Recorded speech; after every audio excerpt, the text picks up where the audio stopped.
Hello guys, चलिए अब start करते हैं करंट अफेयर्स की क्लास को। इसमें हम करंट अफेयर्स के अलावा और भी फैक्ट्स ऐड किए हैं, जिससे कि आप आगे आने वाले जो भी कंपटीशन के एग्जाम्स होते हैं उसके क्वेश्चंस को बहुत ही इजीली सॉल्व कर सकें और करंट अफेयर्स देख के बिल्कुल भी डरे नहीं। पहला है tiger population. India's tiger population has gone up to 3682 in 2022 from 2967 in 2018। Means कि पहले हमारे यहाँ टाइगर की पॉपुलेशन थोड़ी कम थी, पहले तो बहुत ही कम थी, फिर 2018 में 2967 हुई और उसके बाद अगर आज हम देखें तो तकरीबन 900 जो पॉपुलेशन है वो बढ़ गई है तकरीबन, जो कि अब है 3682 के बराबर। और मध्य प्रदेश जो है उसमें सबसे ज़्यादा टाइगर्स पाए जाते हैं। मैं स्टेट की बात कर रही हूँ। अगर क्वेश्चन आ गया कि ऐसा कौन सा स्टेट है जहाँ पे टाइगर पॉपुलेशन सबसे ज़्यादा पाई जाती है, तो उसका आंसर होगा मध्य प्रदेश। फिर followed by Karnataka, then Uttarakhand. मतलब सबसे ज़्यादा मध्य प्रदेश में पाई जाती है, फिर कर्नाटका में पाई जाती है और फिर उत्तराखंड में पाई जाती है। Nearly a quarter population remains outside the protected areas. ठीक है, प्रोटेक्टेड एरियाज वो एरियाज होती हैं जहाँ पे कि हम एनिमल्स और बर्ड्स, मतलब जो भी वाइल्ड लाइफ है उसको हम रखते हैं, उनका कंजर्वेशन होता है, उनका प्रोटेक्शन होता है, ताकि मतलब कि उनकी हंटिंग ना हो सके। लोग शिकार करते हैं, कोई ह्यूमन कॉन्फ्लिक्ट ना हो सके, उनको बेवजह का मारा ना जाए, ताकि उनको कंजर्व कर सके, उनकी स्पेशीज जो है वो एक्सटिंक्ट ना हो। ठीक है, इसमें हम देखते हैं जो जिम कॉर्बेट नेशनल पार्क है, sorry, Jim Corbett national park जो कि उत्तराखंड में है। ये यूके, वो लंदन वाला यूके नहीं है हमारा, ब्रिटिश वाला नहीं है हमारा, ये उत्तराखंड वाला है। Has highest number of tigers. अब हम नेशनल पार्क की बात कर रहे हैं कि सबसे ज़्यादा कौन से नेशनल पार्क में टाइगर की पॉपुलेशन है, तो वो है Jim Corbett national park of Uttarakhand, followed by Bandipur national park in Karnataka. Now India is home to 70% of the total tigers of the world। मतलब इंडिया में पूरे वर्ल्ड का 70% जो टाइगर पॉपुलेशन है वो पाया जाता है। India has 53 tiger reserves. Latest one is Ranipur tiger reserve of Uttar Pradesh। Then tiger comes under endangered category in IUCN red list. IUCN जो है वो एक इंटरनेशनल गवर्नमेंट वो ऑर्गेनाइजेशन है। इसमें क्या होता है कि डिफरेंट लिस्ट बनाती है, मतलब 9 टाइप्स ऑफ डिफरेंट लिस्ट होती हैं, जिसमें कि वो बताता है कि कौन सा एनिमल या कौन सा स्पेशीज हमारा थ्रेटेंड पे है, या क्रिटिकली एंडेंजर्ड है, या इंजर्ड है, या एक्सटिंक्ट है, या फिर अभी नॉर्मल है कोई, या फिर किसी किसी का तो डेटा भी अवेलेबल नहीं है। तो वो उसके अकॉर्डिंग ये लिस्ट है, उसके अकॉर्डिंग जो भी उनको स्पेशीज मिलती है डेटा के अकॉर्डिंग वो उसको उस लिस्ट में डालते हैं। सपोज इसमें जिस तरह इसमें डाला गया है टाइगर को इंडेंजर्ड कैटेगरी में, मतलब कि ये खतरे में है। It is protected in India under wild life protection act 1972। India का जो वाइल्ड लाइफ प्रोटेक्शन एक्ट है 1972 में, उसके अंडर भी इसको प्रोटेक्शन मिली है। Haryana became the first state in India to start creche policy. Creche policy क्या होती है कि जिस तरह हम विदेशों में बहुत नॉर्मल है कि जो पेरेंट्स हैं वो वर्किंग होते हैं, वो वर्क पे चले जाते हैं, जो अपने बच्चों को वो क्या करते हैं, वो डे केयर होम जो होता है वहां पे छोड़ के जाते हैं, जहाँ पे उनको हर एक चीज की सुविधाएं मिलती हैं। भले ही वो कोई खाना खिलाना हो, उनको देख रेख करना हो, कोई भी चीज वहां पे वो सारी चीजें मिलती हैं। तो वैसा ही इंडिया में स्टार्ट किया है और हरियाणा ऐसा पहला स्टेट बना है जिसने कृषि पॉलिसी स्टार्ट करी है। Creche means rooms for children care like in industries. मतलब इंडस्ट्रीज में क्या होता है कि बहुत जगह कि रूम होता है, वहां पे बच्चों को आप मतलब रख सकते हैं, अपने बच्चे को ले आ सकते हैं, वहां पे आप अपने बच्चे के लिए टॉयज या कुछ भी खाने पीने की चीज है या उनका बेड वगैरह बना के रख सकते हैं। सेम उसी तरीके से अब हरियाणा में हर जगह होगा। एक्स्ट्रा शॉर्ट्स हम देखते हैं कि इसके अलावा और क्या इन्फॉर्मेशन है। World's largest museum of Harappan culture. जैसा कि हमें पता है कि हड़प्पन कल्चर मतलब हमारे यहाँ पे ओरिजिन हुआ है, उसका जो लार्जेस्ट म्यूजियम है पूरे वर्ल्ड का वो हरियाणा में बनाया जा रहा है, राखीगढ़ी में। हरियाणा के राखीगढ़ी में वर्ल्ड का सबसे बड़ा म्यूजियम हड़प्पन कल्चर का बनाया जा रहा है। अब हम आगे बढ़ते हैं, इसमें देखते हैं youngest player to play in the FIFA women cup. FIFA women cup जो लास्ट टाइम हुआ था वो फ्रांस में हुआ था। अब आगे देखते हैं कि आगे जब होगा वो कब कहाँ होगा, मतलब 2024 में तो होगा, लेकिन कहाँ होगा, ये होगा न्यूजीलैंड और ऑस्ट्रेलिया में।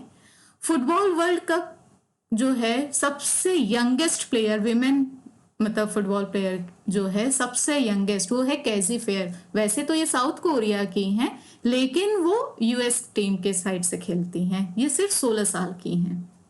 Then Kerala topped in holding assembly sittings in 2021 by 61 sittings. 61 sittings मतलब कि आप कितनी बार असेंबली में मिल रहे हैं, कितनी बार आप एमएलए वगैरह को देखते हैं कि वो लोग बैठते हैं, स्पीकर बैठते हैं, कितनी बार लोगों की मतलब पब्लिक के बारे में सोचा जाता है। मतलब नॉर्मल डिस्कशंस तो मतलब असेंबलीज में इन्हीं सब चीज़ों के ऊपर होते हैं। तो उसमें है कि केरला इंडिया में सबसे ज़्यादा सिटिंग किया है, 61 टाइम्स। फिर उसके बाद हम देखते हैं कि ये हमें प्रूफ कैसे मिला। ये एक रिपोर्ट तैयार की गई है, पीआरएस लेजिस्लेटिव रिसर्च जिसको कहते हैं, new Delhi based think tank है ये। उसमें इसने लिखा है study on functioning of state assemblies 2021 के under. Orissa is the second with 43 sitting days. मतलब केरला तो सबसे ज्यादा है, उसके बाद सेकंड नंबर पे जो सबसे ज्यादा जहां पे असेंबली बैठी है वो है Orissa. World day against human trafficking 30 जुलाई। मतलब ह्यूमन ट्रैफिकिंग 30 जुलाई को हम ह्यूमन ट्रैफिकिंग डे मनाते हैं, उसके अगेंस्ट। मतलब आपने देखा होगा किडनैपिंग होती है या फिर बहुत सी चीज़ें बुरी होती हैं, लड़कियों को बेच दिया जाता है, सिर्फ इंडिया में ही नहीं आउट ऑफ इंडिया, और ये पूरे वर्ल्ड में होता है। तो उसको रोकने के लिए मतलब हमने एक डे बनाया है जो कि 30 जुलाई को होता है, और उसको हम बोलते हैं world day against human trafficking. इसकी थीम क्या थी? इसकी थीम थी reach every victim of trafficking, leave no one behind. मतलब हर एक विक्टिम के यहाँ पे तुम पहुंचो, मतलब कि हेल्प पहुंचे और किसी को भी छोड़ा ना जाए, किसी को भी पीछे ना छोड़ा जाए, सबके पास ये सुविधा होनी चाहिए। फिर हम देखते हैं Bengaluru became the first Indian city to be included in the World Cities Culture Forum। World Cities Culture Forum क्या है कि इसमें क्या होता है कि वर्ल्ड की डिफरेंट सिटीज़ जो हैं वो सेलेक्ट की जाती हैं और वो अपना रिसर्च, डेवलपमेंट, कल्चर इन सबको एक्सचेंज करती हैं। तो उसमें इंडिया की जो पहली सिटी सेलेक्ट हुई है वो है बेंगलोर। उसके अलावा हम देखें तो बेंगलोर में स्टैच्यू ऑफ प्रॉस्पेरिटी है। गवर्नमेंट ने जो स्टैच्यू ऑफ प्रॉस्पेरिटी बनाया है वो बेंगलोर में है।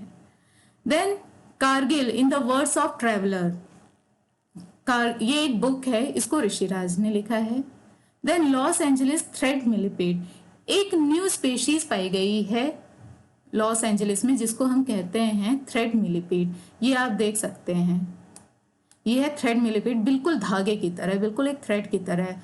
और सबसे बड़ी बात यह है कि इसकी तो कोई आंखें होती नहीं है, ये इसके जो एंटीनाज होते हैं ना, इसके थ्रू ये मूवमेंट करता है। और इसके एक दो नहीं बल्कि 486 लेग्स होते हैं, ये भी एक कमाल की बात है। फिर हम आगे बढ़ते हैं सोनी प्रोजेक्ट पे। ये हमारे जो पीएम मोदी जी हैं, हमारे प्राइम मिनिस्टर, उन्होंने इसको लॉन्च किया है गुजरात में। इससे क्या है कि जो सौराष्ट्र एरिया है, यहाँ पे आप देखें ये पूरा जो सौराष्ट्र एरिया है उसको वहाँ पे ड्रिंकिंग और इरिगेशन वाटर मिलेगा। एक्स्ट्रा शॉर्ट्स में हम देखते हैं कि जो रणजी ट्रॉफी है इस बार की, उसका विनर सौराष्ट्र टीम बनी है। फिर हम आगे देखें, core sector output expands by 12.7% in June 2023। कभी कभी ऐसे क्वेश्चंस आ जाते हैं कि कोर सेक्टर में कितना बढ़ा हुआ है, मतलब कितने परसेंटेज तक उसकी बढ़ोतरी हुई है, ऐसे क्वेश्चंस आते रहते हैं। तो ये आपको याद रखना चाहिए कि जो कोर सेक्टर है उसका जो आउटपुट है वो एक्सपेंड हुआ है 12.7% से। एक्स्ट्रा शॉर्ट्स में देखें तो 8 इंडस्ट्रीज जो हैं वो हमारे कोर सेक्टर में आती हैं, और ये तो बहुत ही मतलब फेवरेट क्वेश्चन है इकोनॉमिक्स का। अगर यूपीएससी या सीडीएस वगैरह का आप देखते हैं कि उसमें आ जाता है question, arrange in the ascending order और descending order of the core industries. ठीक है, अब इसमें आप देखते हैं कोर इंडस्ट्रीज कितनी है, 8 होती हैं टोटल कोर इंडस्ट्रीज। इलेक्ट्रिसिटी हो गया, स्टील हो गया, refinery products, crude oil, coal, cement, natural gas and fertilisers. ये हमारी 8 कोर इंडस्ट्रीज हुई। अब हम देखते हैं बी पाल रेजिमेंट ट्रायल। बी पाल रेजिमेंट ट्रायल क्या है? ये मतलब कि जो ट्यूबरकलोसिस है उसके लिए ये ड्रग बनाई गई है। Over 85% cure rate seen in this trial, मतलब कि जब ये ट्रायल लिया गया तो मोर देन 85% जो है वो क्योर रेट है, मतलब काफी अच्छा रिस्पॉन्स है इसका। इट वॉज डन फॉर प्री-XDR। XDR means extensively drug resistant TB, मतलब कभी कभी क्या होता है कि जो ट्यूबरकलोसिस है वो ड्रग के रेजिस्टेंट हो जाती है, तो ये उसके लिए प्रिपेयर किया गया था। It was done for pre XDR TB. Oral and short course treatment using just 3 drugs, मतलब बस 3 ड्रग्स को हमने यूज किया था, ओरल और शॉर्ट्स की तरह उसको दिया गया है ह्यूमंस को, जिन पे इसका वो एक्सपेरिमेंट हुआ है। वो है बिडाक्यूलिन, प्रीटोमेनिड एंड लाइनजोलिड। बहुत ही टफ ये वर्ड्स होते हैं, आप बस रीड कर लो। Then B-PAL regimen treatment is approved by WHO, World Health Organization, but India is yet to roll out its treatment. मतलब कि अभी इंडिया में हुआ नहीं है ये रोल आउट, इंडिया को अभी करना है। ये ट्रीटमेंट का असर जो है वो 26 वीक्स तक ही रहता है, या फिर अगर देखें तो बहुत अच्छा भी कि 26 वीक्स तक रहता है। एक्स्ट्रा शॉर्ट्स में देखें जो ट्यूबरकलोसिस है, वो ट्यूबरकलोसिस जो डिजीज है वो एक बैक्टीरिया के थ्रू होती है, और उस बैक्टीरिया को हम बोलते हैं mycobacterium tuberculosis. BCG vaccine has been developed to control it, मतलब एक वैक्सीन अभी बनाई गई है, अभी ये मतलब पहले से बनी हुई है, जो कि ट्यूबरकलोसिस को कंट्रोल करती है। उसका नाम है BCG vaccine. In India mainly tuberculosis affects the lungs, मतलब कि जो लंग्स का इन्फेक्शन वगैरह आप देखते हैं वो इंडिया में मेनली ट्यूबरकलोसिस की ही वजह से होता है। Then 62nd social development commission of UN, India has been elected as its president till 2027, मतलब कि इंडिया जो है वो 67 social development commission of UN, मतलब यूनाइटेड नेशंस का ये जो कमीशन था उसमें पार्टिसिपेट किया और उसका प्रेसिडेंट बना है, और वो 2027 तक इस कमीशन का प्रेसिडेंट रहेगा। और ये लास्ट टाइम इंडिया कब इसका प्रेसिडेंट था, तो वो था ईयर 1975 में। अब हम आते हैं टी आउटपुट पे। Tea output slide 3.7% to 137.85 million kg in June 2023, मतलब कि इसमें डिक्लाइन हुआ है। डिक्लाइन कितना हुआ? 3.7% का टी आउटपुट में डिक्लाइन हो गया है 3.7% का। पहले हम देखते हैं कि लास्ट ईयर ये कितना था। लास्ट ईयर ये 143.12 मिलियन केजी था, और आज ये 137.85 मिलियन केजी है। डेट मीन्स कि इसमें डिक्रीमेंट हुआ है, डिक्रीज हुआ है ये। This dip is due to severe weather and pest attacks. Obviously weather अगर ख़राब है तो सारी चीज़ें ख़राब हो जाती हैं, और अगर पेस्ट जो हैं वो अगर अटैक कर देते हैं तो जो भी लीफ होती हैं टी की या फिर कोई भी चीज़ की, वो भी ख़राब हो जाती हैं। एक्स्ट्रा शॉर्ट्स में हम देखते हैं temperature ideal for tree cultivation is 20 to 30 degree. It's not tree, it's T cultivation.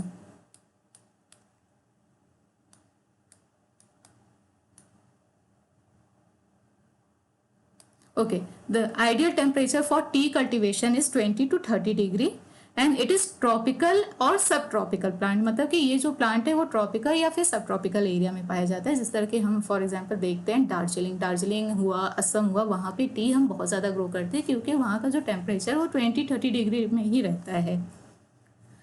फिर 150 to 30 सेंटीमीटर रेनफॉल नीडेड, इतनी रेनफॉल होनी चाहिए। India is the largest T consumer in the world. India is the second largest producer with China topping the charts, मतलब सबसे ज्यादा T कौन produce करता है? चाइना, और सेकेंड नंबर पे आता है इंडिया।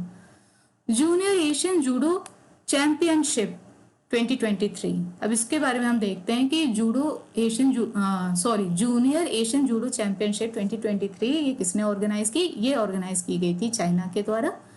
अस्मिता दे, उन्नति एंड अरुण, इन लोगों ने गोल्ड मेडल जीता है। मतलब जूडो जो हमारा जूनियर एशियन जूडो चैंपियनशिप है उसमें अस्मिता दे, उन्नति और अरुण ने गोल्ड मेडल जीता है। इट मीन्स कि हमारे पास 3 गोल्ड मेडल हैं और 1 सिल्वर है और 1 ब्रॉन्ज मेडल है। अब हम आगे बढ़ते हैं IPCC के यहाँ, जिसको कि हम कहते हैं inter governmental panel on climate change. इसका जो इनके जो न्यू चेयरमैन हैं, मतलब हमेशा चेयरमैन कुछ सालों बाद या फिर एक पर्टिकुलर टेन्योर के बाद चेंज होते हैं, तो अभी जो इनके न्यू प्रेसिडेंट बने या फिर न्यू चेयरमैन बने हैं उनका नाम है जिन इस्किया। अब इसका एक्स्ट्रा शॉर्ट्स हम देखते हैं कि ये एक यूएन की एजेंसी है, इसको 1988 में बनाया गया था और इसका जो हेडक्वार्टर है वो जेनेवा में है, जेनेवा जो कि स्विट्जरलैंड में है। अब हम आते हैं G20। मतलब आप जब भी कुछ महीनों पहले आप देखे होंगे, जब भी आप बाहर जाएं, हर जगह G20 का तो मतलब पोस्टर ही लगा रहता था। मोदी जी हाथ जोड़े रहते थे, वासुदेव कुटुंबकम होता था, मतलब काफी अच्छा था वो। तो अब उसके बारे में भी हम पढ़ लेते हैं।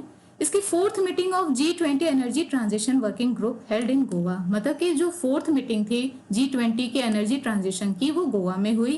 पहली मीटिंग इसकी बैंगलोर में हुई थी, दूसरी गांधीनगर में, और तीसरी मुंबई में, और चौथी गोवा में हुई है।